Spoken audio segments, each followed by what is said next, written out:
Hi friends, welcome to my channel. இன்றைக்கி நான் ஒரு சூப்பரான ரெசிபியோடு தான் வந்திருக்கேன். பார்த்தாலே உங்களுக்கு தெரிஞ்சிருக்கும், இது ஒரு பிரியாணி ரெசிபி தான். ஆமாம் ஃப்ரெண்ட்ஸ், ஆனால் டிஃப்ரெண்ட்டான ஒரு பிரியாணி ரெசிபி தான் நம்ம பண்ண போகிறோம்.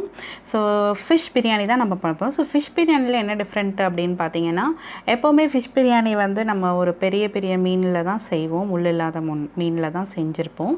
இப்போ நான் வந்துட்டு சாலை மீன் எடுத்துகிட்டு அதில் வந்து ஃபிஷ் பிரியாணி செஞ்சுருக்கேன். ஸோ இது எப்படி வந்திருக்குன்றதை நம்ம பார்க்கலாம். ஸோ வாங்க நம்ம வீடியோக்குள்ளே போகலாம். வீடியோக்குள்ளே போகிறதுக்கு முன்னாடி நம்ம சேனலில் கிவ்அவே போயிட்டுருக்கு. கிவ்அவேயில் நீங்கள் இன்னும் பார்ட்டிசிபேட் பண்ணலைன்னா சீக்கிரம் பார்ட்டிசிபேட் பண்ணுங்கள் அண்ட் வின் பண்ணுங்கள். ஸோ வாங்க இப்போ நம்ம வீடியோக்குள்ளே போகலாம். சேனலை ஃபஸ்ட் டைம் பார்க்குறீங்கன்னா சப்ஸ்கிரைப் பட்டனை கிளிக் பண்ணிக்கோங்க.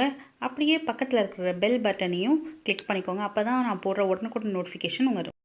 ஸோ இந்த பிரியாணி செய்கிறதுக்கு நமக்கு தேவை சாலை மீன் இல்லைன்னா மத்தி மீன் எடுத்துக்கோங்க. ஒரு 1/2 கிலோ அளவுக்கு நான் வந்து எடுத்து கழுவி வச்சுருக்கேன். இப்போ உங்கள்கிட்ட பெரிய பெரிய மீன் இருந்தால் இந்த மாதிரி நடுவில் ஒரு கட் வந்து கொடுத்துக்கோங்க. இல்லை சின்ன மீனாக இருந்ததுன்னா நீங்கள் அப்படியே வந்து விட்டுடலாம். As it is. தலை வேணான்னா நீங்கள் ரிமூவ் பண்ணிக்கலாம். ஸோ இப்போ நம்ம ஃபஸ்ட்டு இதை மேரினேட் பண்ண போகிறோம். அதுக்கு வந்து ஒரு 2 டேபிள் ஸ்பூன் அளவுக்கு இஞ்சி பூண்டு பேஸ்ட்டு, அதுக்கப்புறம் ஒரு 1/4 கப் அளவுக்கு தயிர் வந்து நான் சேர்த்துருக்கேன்.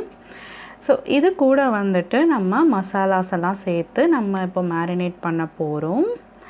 இப்போ 1/4 டேபிள் ஸ்பூன் அளவுக்கு நம்ம மஞ்சத்தூள் வந்து சேர்த்துக்கலாம். அதுக்கப்புறம் தேவையான அளவுக்கு உப்பு வந்து சேர்த்துக்கோங்க.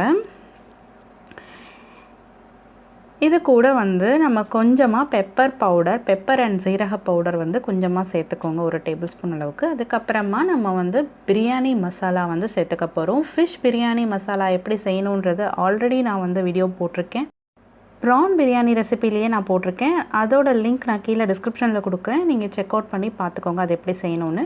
நான் அது வந்து ஒரு 2லேருந்து 3 டேபிள் ஸ்பூன் அளவுக்கு சேர்த்துருக்கேன். சேர்த்துட்டு இப்போ நம்ம ஃபிஷ் எல்லாத்தையும் வந்து சேர்த்து நல்லா ஒரு வாட்டி மிக்ஸ் பண்ணி விட்டுடலாம்.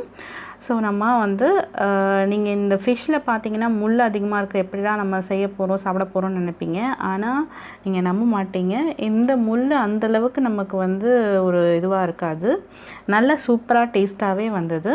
ஸோ வாங்க அடுத்தது வந்து நம்ம மிளகாய்த்தூள் வந்து சேர்த்துக்கலாம். நான் வந்து வீட்டில் அரைச்ச மிளகாய்த்தூள் தான் சேர்க்குறேன். உங்கள்கிட்ட அது இல்லைன்னா மல்லித்தூள் அண்ட் மிளகாய்த்தூளோட மிக்சர் வந்து நீங்கள் சேர்த்துக்கோங்க. இப்போ இது எல்லாத்தையும் நல்லா ஒரு வாட்டி மிக்ஸ் பண்ணி நம்ம வந்து இதை ஃப்ரிட்ஜில் வச்சிட போகிறோம். ஃப்ரிட்ஜில் ஒரு 1 ஹவருக்கு நம்ம வந்து மேரினேட் பண்ணி வச்சுட்டு அப்புறமா எடுத்துக்கலாம். மீன் வயலில் நம்ம வந்துட்டு இப்போது ரைஸ் வந்து ப்ரிப்பேர் பண்ண போகிறோம். ரைஸ்க்கு வந்து நான் வந்து ரைஸை வந்து வடிக்க போகிறேன். அதனால் அதுக்கான ஒரு பானை எடுத்திருக்கேன். அதில் ஒரு 2 டேபிள் ஸ்பூன் அளவுக்கு எண்ணெய் வந்து ஊற்றிருக்கேன்.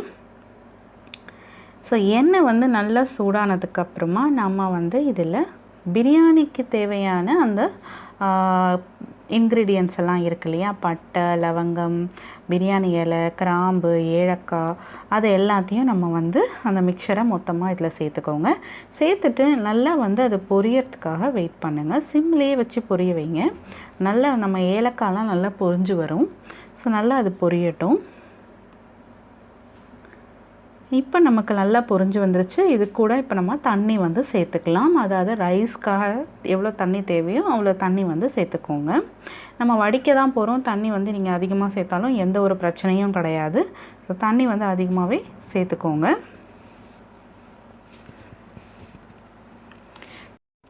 தண்ணி வந்து நம்ம சேர்த்துட்டு உடனே ரைஸ்லாம் சேர்க்கக்கூடாது. இது நல்லா கொதி வந்ததுக்கப்புறம் தான் நம்ம ரைஸே சேர்க்கணும்.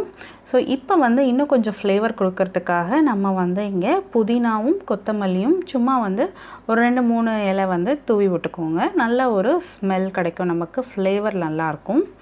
அதனால நம்ம அது கொஞ்சம் சேர்த்துக்கலாம். சேர்த்துட்டு இதை நல்லா வந்து கொதிக்க விட்டுடலாம். ஃபஸ்ட்டு இது நல்லா பாருங்கள் தலை கொதிச்சு வந்திருக்கு. இப்போ வந்துட்டு நம்ம ரைஸ்லாம் சேர்த்துடலாம். ஸோ இப்போ நான் சிம்மில் வச்சுட்டு ரைஸ் வந்து சேர்க்க போகிறேன். கலர் பாருங்கள் எப்படி மாறி இருக்குது, தண்ணியோட கலரு அந்த பிரியாணி அந்த இதெல்லாம் சேர்த்தனால உங்களுக்கே தெரியும். இப்போ ரைஸ் எல்லாம் வந்து நம்ம சேர்த்துக்கிறோம். ரைஸ் வந்து நான் பாஸ்மதி ரைஸ் எடுத்திருக்கேன். அது வந்துட்டு 1 கப் அளவுக்கு எடுத்துகிட்டு நான் ஒரு 1/2 hour முன்னாடி தான் ஊற வச்சு கழுவி வச்சுருக்கேன். இப்போ தேவையான அளவுக்கு உப்பு வந்து சேர்த்துக்கோங்க. அதாவது ரைஸ்க்கு தேவையான அளவுக்கு உப்பு மட்டும் சேர்த்துட்டு லைட்டாக ஒரு வாட்டி மிக்ஸ் பண்ணி விட்டுடுங்க. மிக்ஸ் பண்ணிவிட்டு நம்ம மூடி போட்டு ஒரு 70% வந்து வேகிற அளவுக்கு, அதாவது நம்ம அதை எடுத்து இப்படி லைட்டாக உடச்சோன்னா கொஞ்சம் விதை மாதிரி தான் இருக்கணும். அந்த மாதிரி ஸ்டேஜில் நம்ம ஆஃப் பண்ணி வடிகட்டி எடுத்து வச்சுக்க போகிறோம். ஸோ இது வந்து மூடி வச்சிடலாம். அடுத்தது நம்ம வந்து மீனை வந்துட்டு வறுத்து எடுத்துக்கலாம். ஸோ அதுக்கு வந்து நான் எந்த பாத்திரத்தில் நான் பிரியாணி செய்ய போகிறேனோ அந்த பாத்திரம் எடுத்திருக்கேன். அதில் வந்து ஒரு 2 டேபிள் ஸ்பூன் அளவுக்கு நெய் வந்து சேர்த்துருக்கேன். அண்ட் 3 டேபிள் ஸ்பூன் அளவுக்கு எண்ணெய் வந்து சேர்த்துருக்கேன். நீங்கள் எந்த எண்ணெய் வேணால் சேர்த்துக்கலாம். பட் யூஸ்வலாக வந்து இந்த சால மீன் மத்தி மீன் செய்கிறதுக்கு கேரளா சைடில் பார்த்திங்கன்னா கோகோனட் ஆயில் தான் யூஸ் பண்ணுவாங்க. நான் அது நல்ல ஒரு ஃப்ளேவர் கொடுக்கும்னு சொல்லுவாங்க. நீங்கள் அந்த மாதிரி ட்ரை பண்ணணுன்னா பண்ணிக்கலாம், ஒன்றும் பிரச்சனை இல்லை. இப்போ இது நல்லா எண்ணெய் சூடானதுக்கப்புறமா நான் வந்து ஒரு 2 பெரிய வெங்காயத்தை வந்து நீல வாக்கில் நைஸாக வந்து கட் பண்ணியிருக்கேன். அதை நல்லா நம்ம வந்து ப்ரௌன் கலரில் வர அளவுக்கு வறுத்து எடுத்துக்கலாம். இது வந்து ஜஸ்ட்டு லேயராக நம்ம ப்ரெசன்டேஷன் பண்ணுறதுக்காக தான் எடுத்து வைக்கிறோம். அது மட்டும் இல்லை, நல்ல ஒரு டேஸ்ட் கொடுக்கும் இந்த மாதிரி பண்ணிங்கன்னா. ஸோ இதை நம்ம நல்லா ப்ரௌன் கலர் வர்றது வரைக்கும் ஃப்ரை பண்ணி தனியாக எடுத்து வைக்க போகிறோம். நமக்கு நல்லா ப்ரௌனிஷாக வந்துடுச்சு பாருங்கள். இப்போ நம்ம இதை எல்லாத்தையும் தனியாக வந்து ஒரு பவுலில் எடுத்து நம்ம ஆற விட்டுடலாம்.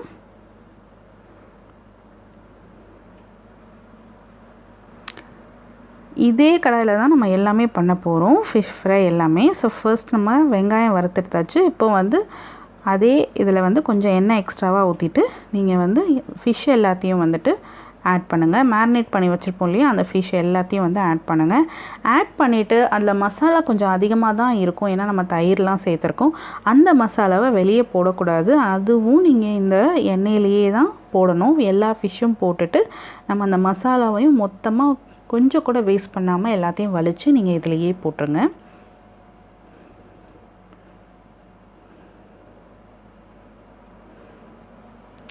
ஃபிஷ் வந்து நீங்கள் பார்த்தீங்கன்னா ரொம்ப முறுமுறுன்னு வறுக்கணுன்னு அவசியம் இல்லை. நார்மலாக நீங்கள் வறுப்பீங்களா அந்த மாதிரி வறுக்கணுன்னு அவசியம் இல்லை. ஒரு 50 to 80%, 80% கூட தேவையில்லை. ஏன்னா இது வந்து ரொம்ப சின்ன மீன் அப்படின்றனால நம்ம ஒரு 50 to 60% அளவுக்கு வெந்துச்சுன்னா லைட்டாக திருப்பி போட்டு நீங்கள் எடுத்தால் போதும். ஸோ மசாலா எல்லாத்தையும் நான் ஆட் பண்ணிட்டேன் பாருங்கள். ஸோ 50% ஆனவுடனே திருப்பி போட்டு மறுபடியும் ஒரு 10 minutes வச்சு எடுத்துட்டிங்கன்னா மீன் எல்லாத்தையும் தனியாக எடுத்து ஒரு இதில் வச்சுருங்க. ஏன்னா நம்ம திருப்பி வந்து டம் போடும்போது மறுபடியும் வேகும் இல்லையா, ஸோ அதனால் கொஞ்சம் முன்னாடியே எடுத்து வச்சுருங்க. இப்போ எடுத்து வச்சது பாருங்கள், மீன் எடுத்த அந்த எண்ணெய் வந்து எக்ஸ்ட்ராவாக இருக்குது. இதுலேயே தான் நம்ம செய்ய போகிறோம், அப்போ தான் நமக்கு நல்ல ஒரு ஃப்ளேவர் கிடைக்கும். ஸோ இப்போ நான் எல்லாத்தையும் வந்துட்டு நல்லா கேதர் பண்ணியிருக்கேன். அந்த கரண்டியில் இருக்கிறத எல்லாத்தையும் எடுத்து போட்டேன். இப்போ இது கூட வந்து ஒரு 2லேருந்து 3 பச்சை மிளகா வந்து சேர்க்க போகிறோம். இது வந்து உங்கள் பிரியாணிக்கு ஏற்ற அளவுக்கு சேர்த்துக்கோங்க. அதுக்கப்புறம் ஒரு 1.5 வெங்காயம் வந்து நீல வாக்கில் கட் பண்ணி சேர்த்துக்கோங்க.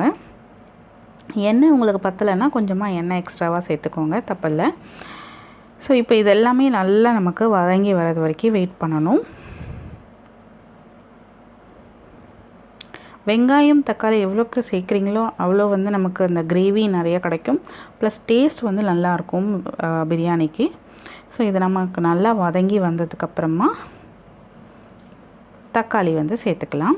நான் ஒரு பெரிய சைஸ் தக்காளி வந்து 1 சேர்த்துக்கோங்க. சின்ன தக்காளியாக இருந்தால் 2 தக்காளி சேர்த்துக்கோங்க. இதுவும் நல்லா வந்து நமக்கு மசிய நல்லா வதங்கி வரணும்.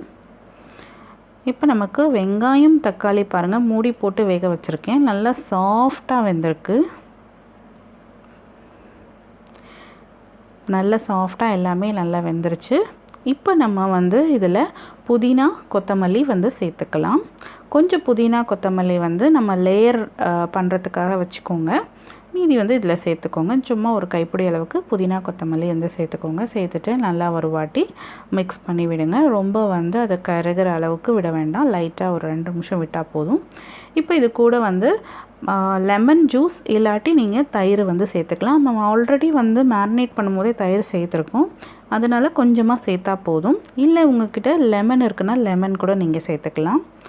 ஸோ லெமன் ஜூஸ் இல்லைன்னா கர்ட் வந்து சேர்த்து நல்லா ஒரு வாட்டி வதக்கி விட்டுருங்க. இப்போது இந்த கிரேவிக்கு எவ்வளோ தேவையோ அவ்வளோ மட்டும் உப்பு சேர்த்துக்கோங்க. ஏன்னா ஆல்ரெடி நம்ம மீனுக்கும் உப்பு சேர்த்துருக்கோம், ரைஸ்க்கும் உப்பு சேர்த்துருக்கோம். ஸோ கிரேவிக்கு தேவையான அளவுக்கு மட்டும் கொஞ்சமாக உப்பு சேர்த்துட்டு நல்லா ஒரு வாட்டி மிக்ஸ் பண்ணி விடுங்க. இதுக்கப்புறம் நம்ம மசாலா சேர்த்துக்கலாம்.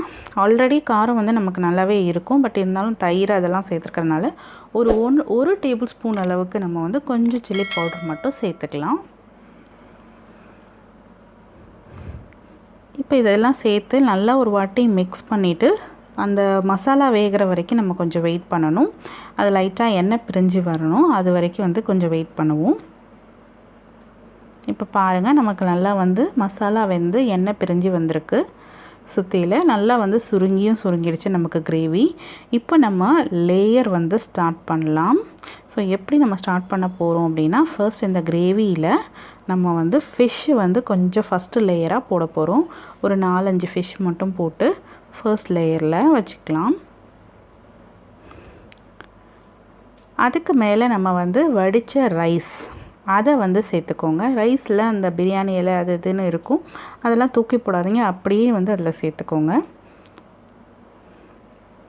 ஸோ செகண்ட் லேயர் நம்ம வந்து ரைஸ் பாருங்கள் எப்படி அழகாக உதிரியாக இருக்குன்னு. ரைஸ் சேர்த்துக்கோங்க. ரைஸ் சேர்த்ததுக்கப்புறமா நம்ம இதில் கொஞ்சமாக தேங்காய் பால் சேர்க்க போகிறோம்.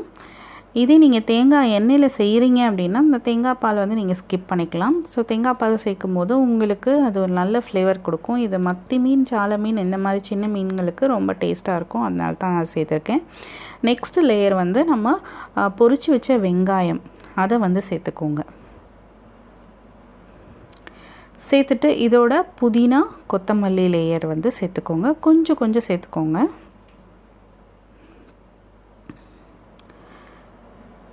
இப்போ இதை சேர்த்துட்டு அகெயின் வந்து நம்ம மீன் சேர்த்துக்கணும். நெக்ஸ்ட் லேயர் அதே மாதிரி தான், எவ்வளோ வருதோ அவ்வளோ லேயர்ஸ் நம்ம போட்டுக்கிட்டே இருக்கணும்.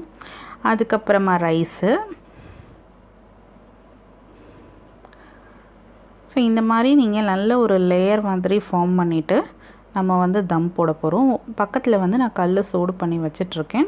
ஸோ இந்த லேயர் ரெடி ஆனோன்னா நம்ம தூக்கி நல்ல தோசை கல் சூடானதுக்கப்புறம் இதை தூக்கி வச்சுட்டு சிம்மில் ஒரு 15 மினிட்ஸ் வைக்க போகிறோம். இப்போ இந்த லேயர் வந்து நமக்கு கொஞ்சம் கொஞ்சமாக ரெடி ஆகுது.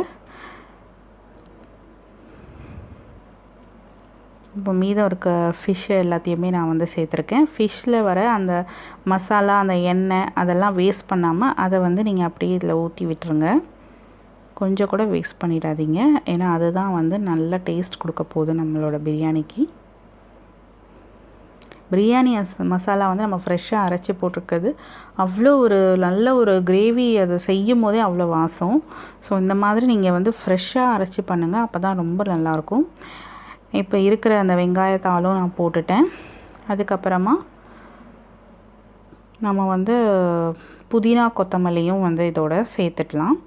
அவ்வளோதான், நான் எல்லா ரைஸுமே போட்டாச்சு, எல்லாமே முடிஞ்சிச்சு. இப்போ புதினா, கொத்தமல்லியெல்லாம் சேர்த்துட்டு நம்ம லாஸ்ட்டாக வந்து ஒரே ஒரு இன்க்ரீடியன்ட் சேர்த்துக்கலாம். அதாவது நெய் கொஞ்சமாக வந்து சேர்த்து சுற்றி வந்து நீங்கள் நல்லா ஊற்றிடுங்க. நல்ல ஒரு ஃப்ளேவர் கொடுக்கும் நம்ம தம்மில் வைக்கும் போது.